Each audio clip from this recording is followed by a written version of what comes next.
Namaste friends, Jai Shri Krishna, Jai Shri Ram.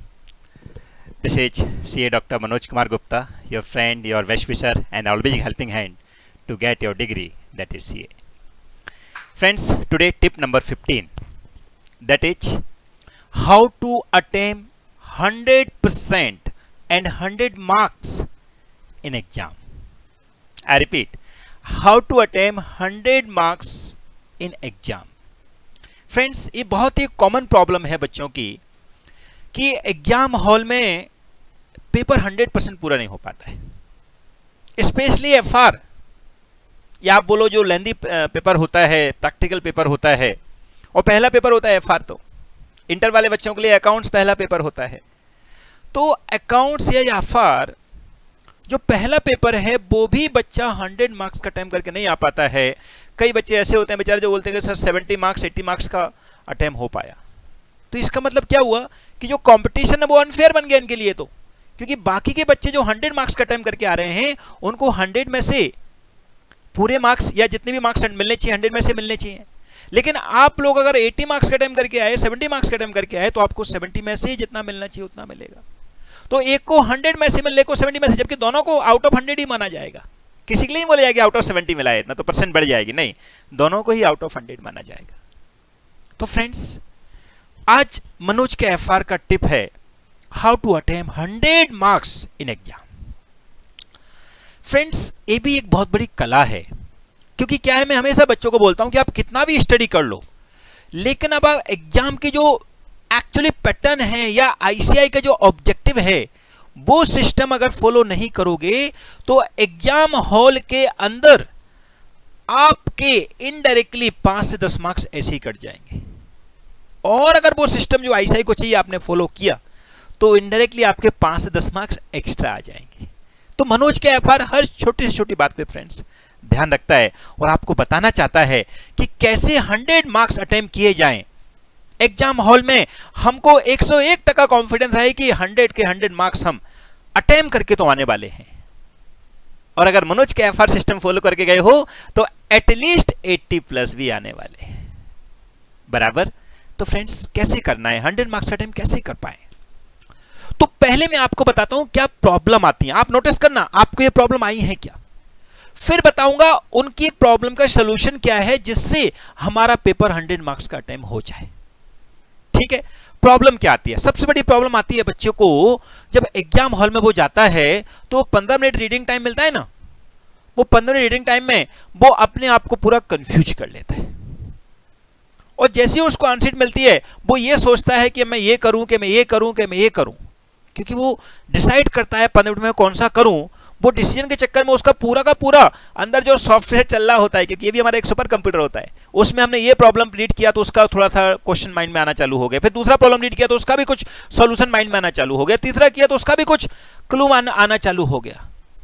तो इधर confusion हो गया, क्योंकि जब ये कंप्यूटर में बहुत सारी फाइल ओपन कर ली जाती हैं तो कंप्यूटर हैंग हो जाता है, वही पोजीशन हम वहां कर लेते हैं कई बार।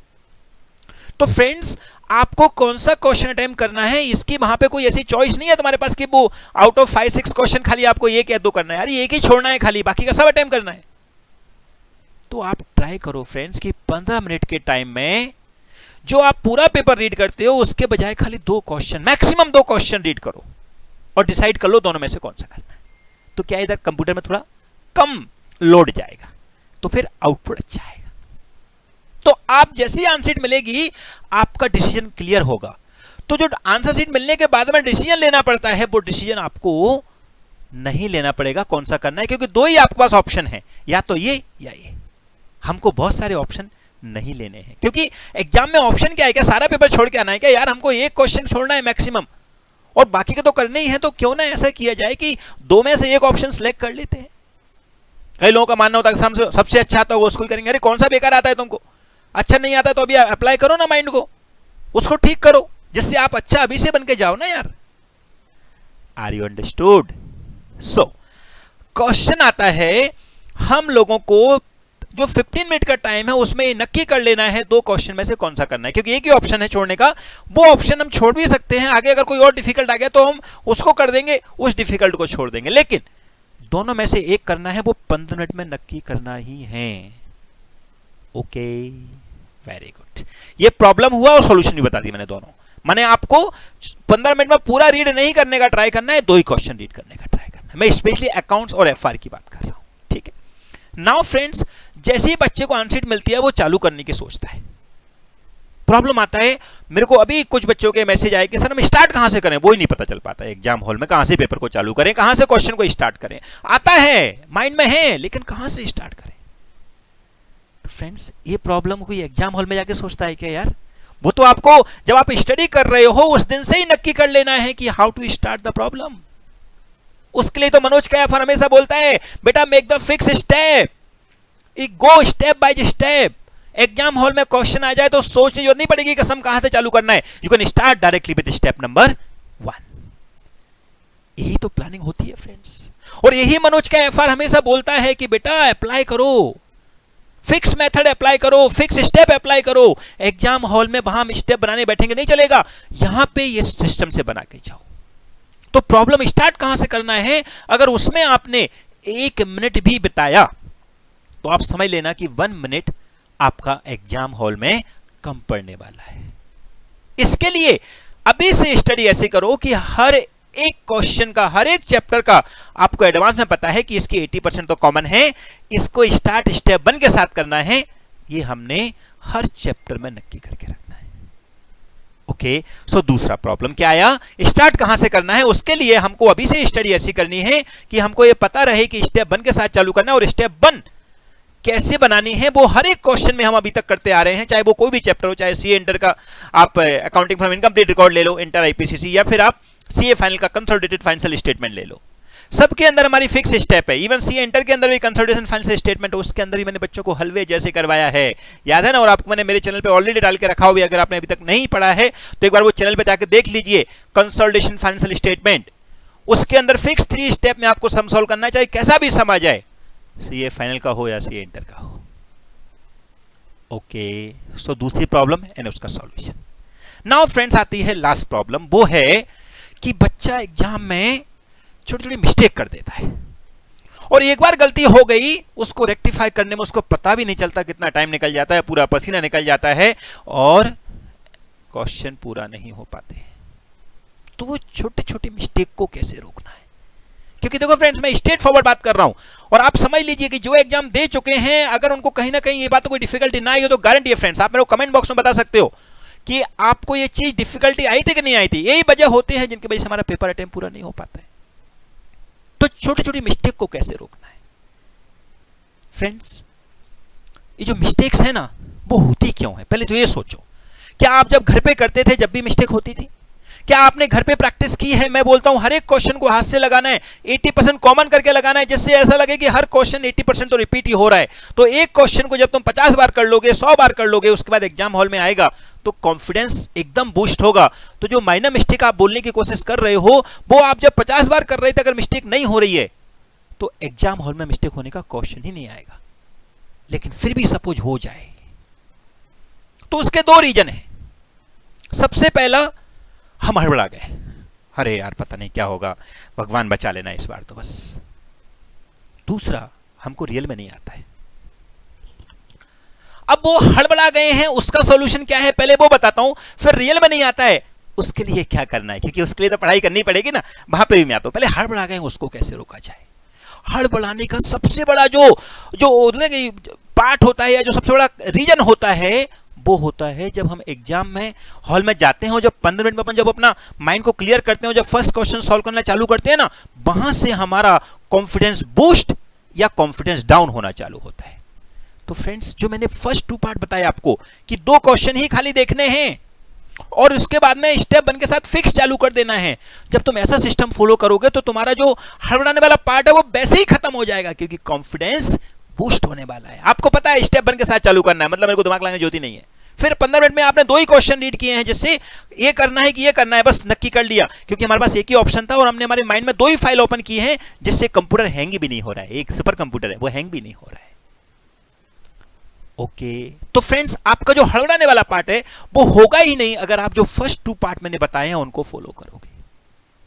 फिर भी फ्रेंड्स, अगर हड़बड़ा जाओ तो एक मेरी ये सीक्रेट है आपके साथ शेयर कर रहा हूं, अपनी आंखें बंद करना और हाथ जोड़ के अपने पेरेंट्स को याद करना फ्रेंड्स, वो हमारे भगवान होते हैं, याद रखना।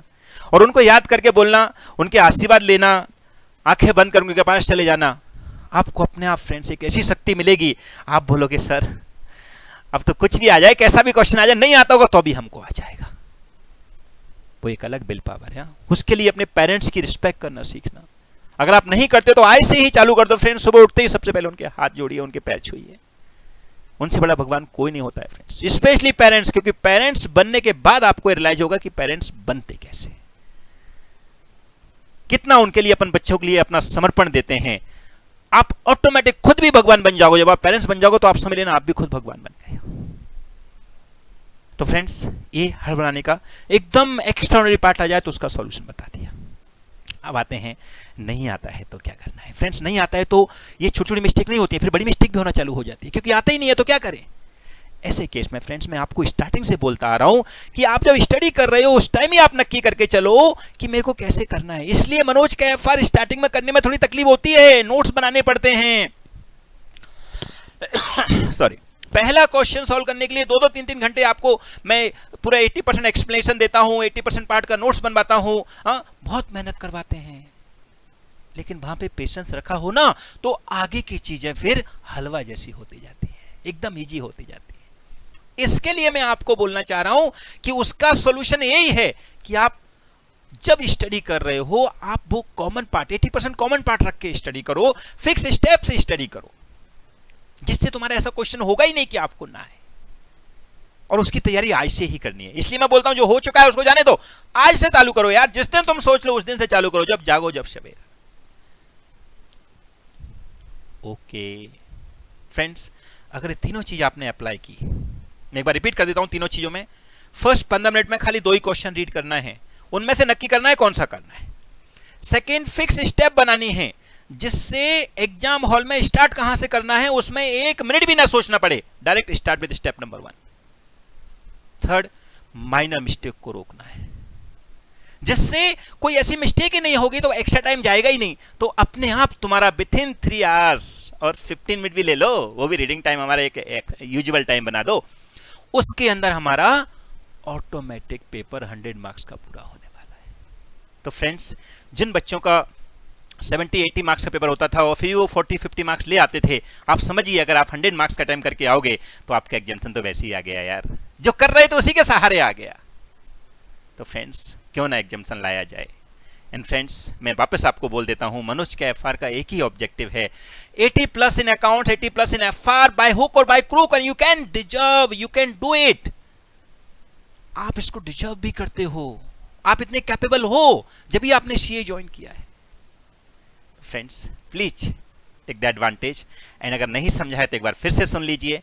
इसके अलावा अगर आपको स्पेसिफिक कोई प्रॉब्लम फील होती हो एग्जाम में कि सर मेरे को ये प्रॉब्लम फील होती है, इसका कोई सॉल्यूशन बताइए, तो प्लीज मेरे को मेंशन करिए कमेंट बॉक्स में, मैं आपको उसका सॉल्यूशन भी बताऊंगा। इसके अलावा अगर किसी और स्टूडेंट के पास कोई अच्छा सजेशन भी हो इसके ऊपर, क्योंकि मेरा पर्पस तो फ्रेंड्स एक ही है, बच्चों को 80+ आना चाहिए और वो 80+ लाना पॉसिबल है इसके लिए, तो आपका कोई सजेशन हो वो भी आप कमेंट बॉक्स में मेंशन करिए फ्रेंड्स।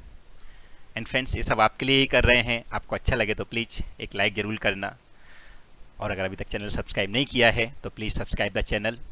मनोज के एफआर ऑलवेज हेल्पिंग यू, जो आप चाहते हो बस एक ही खाली मेरे को चाहिए, 80+ आप अकाउंट्स और जो भी आपका प्रैक्टिकल सब्जेक्ट है, इवन थ्योरी में भी लाइए, लेकिन मैं स्पेशली अकाउंट्स एफआर के लिए आपकी हेल्प करने को रेडी हूं। एंड फ्रेंड्स मैं एक बार और बोलता हूं बच्चों को कि बस एक बार सीए बन जाओ, उसके बाद भले आप मेरा नाम डिलीट कर देना चलेगा, लेकिन सीए बनने तक आप मेरे सिस्टम को अप्लाई करो, आपको कभी फेल नहीं होना पड़ेगा और ऑलवेज आपका कॉन्फिडेंस एकदम बूस्ट होगा विथ हैप्पी, खुशी के साथ। Okay friends, thank you so much. अभी तक चैनल सब्सक्राइब नहीं किया तो please subscribe the channel and like and comment. Thank you so much friends, all the best, जय श्री राम, बाय बाय।